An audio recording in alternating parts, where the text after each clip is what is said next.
Pada video kita kali ini, kita akan membahas terkait dengan metode-metode yang bisa digunakan dalam pemilihan lokasi pabrik.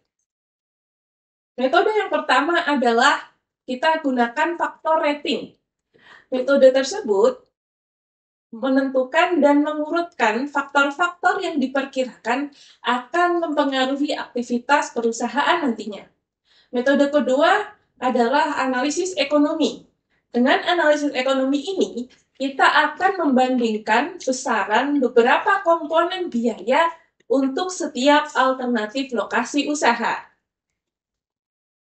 Metode yang ketiga, itu adalah analisis volume biaya. Analisis ini sangat bergantung pada kapasitas volume produksi yang akan dihasilkan. Tujuan dari metode analisis ini adalah untuk menentukan total biaya produksi paling rendah dari berbagai alternatif lokasi. Metode yang keempat adalah pusat gravity atau center of gravity. Metode ini menggunakan lokasi usaha dengan memanfaatkan lokasi geografis dari pasar yang dimiliki. Rumus metode pusat gravity itu adalah sebagai berikut, yaitu X sama dengan sigma XI dikali VI dibagi sigma VI. Kemudian juga nilai Y dapat diperoleh dari sigma XI dikali VI dibagi sigma VI. Jadi ini adalah koordinat X dan juga koordinat Y. V di sini adalah volume barang yang dipindahkan atau juga bisa menggunakan jumlah barang yang dipindahkan sesuai dengan satuan yang dipakai oleh pabrik. Hasil perhitungan dari sumbu X dan Y ini akan menunjukkan lokasi terbaik yang berada tepat di tengah pasar dari pabrik tersebut. Metode yang kelima itu adalah metode transportasi.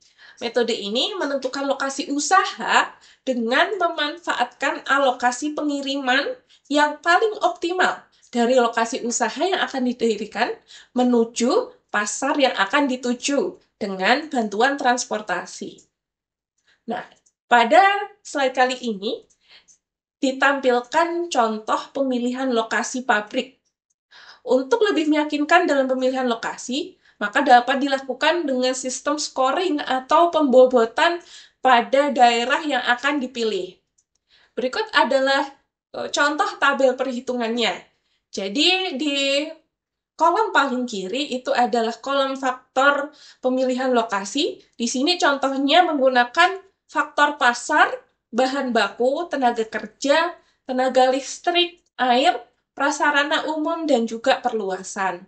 Kemudian, masing-masing faktor tersebut ditentukan bobotnya dan totalnya harus 100%. Kemudian, dilakukan perhitungan nilai bobot. Jadi, nilai dari masing-masing faktor itu ditentukan. Kemudian, masing-masing lokasi ini dihitung bobot dikali nilainya.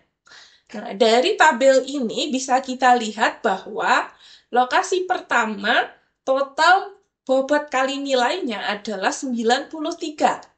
Di lokasi kedua totalnya adalah 90. Sehingga bisa kita lihat bahwa lokasi 1 mempunyai total nilai tertimbang yang lebih besar dari lokasi 2. Maka lokasi 1-lah yang akan dipilih menjadi lokasi pabrik.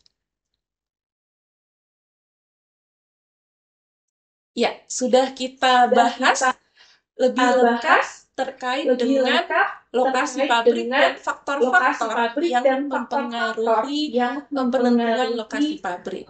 Semoga video ini bermanfaat. Apabila ada yang belum jelas atau yang mau ditanyakan, bisa diketik di halaman pada masing-masing mahasiswa di bagian diskusi. Selamat belajar.